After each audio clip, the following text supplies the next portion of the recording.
रतनपुर नामक गांव में मुरली नाम का एक व्यक्ति रहता था, जिसकी एक बीबी और 10 साल का एक लड़का था। बीबी का नाम संगीता और बेटे का नाम किशन था। मुरली एक केवट था जो नाव चलाकर अपने परिवार का पालन पोषण करता था।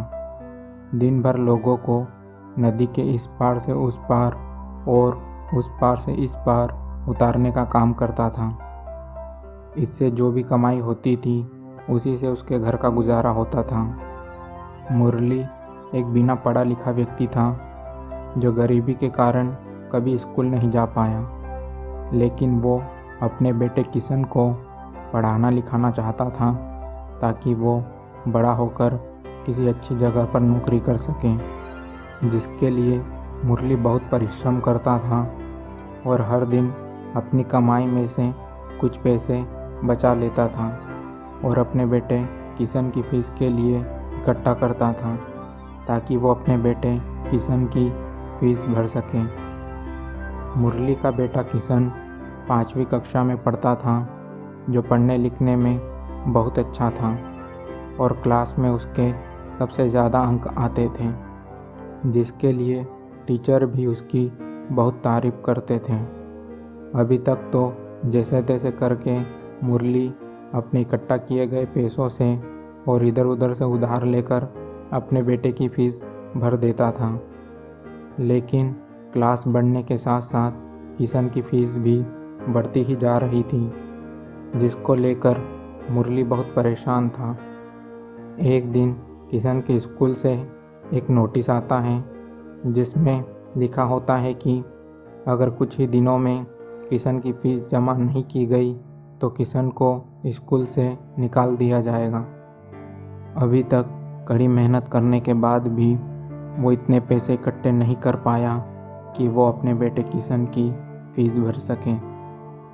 वो इधर उधर से उधार लेने की भी कोशिश करता है, लेकिन उसके हाथ निराशा ही लगती है।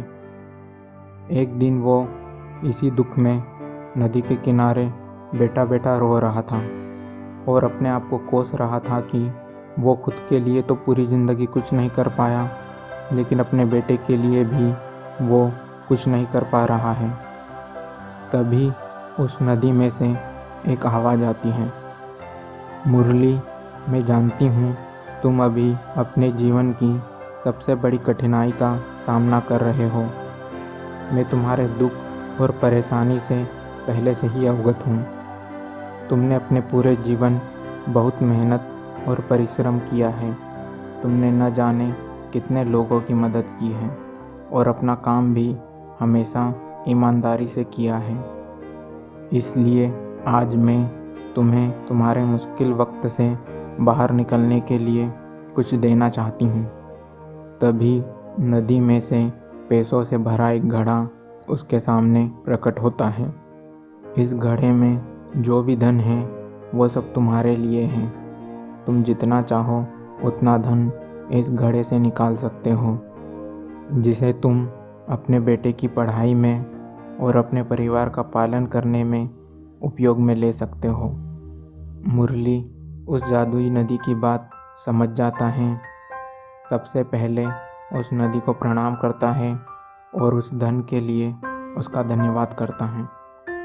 मुरली अपने बेटे के लिए अपनी मजबूरी को देखते हुए उस धन को स्वीकार कर लेता है, लेकिन मुरली उस घड़े में से उतना ही धन निकालता है जिससे कि उसके बेटे की फीस भर जाए। बाकी का सारा धन वो जादुई नदी को वापस लौटा देता है और वो धन लेकर वो अपने घर चला जाता है। उस धन से वो अपने बेटे की फीस भर देता है और अपने बेटे को एक अच्छा भविष्य देने के लिए वो और अधिक परिश्रम करता है। इस बात से ये साबित होता है कि मुरली एक मेहनती और ईमानदार इंसान था जो परिश्रम करने पर विश्वास रखता था।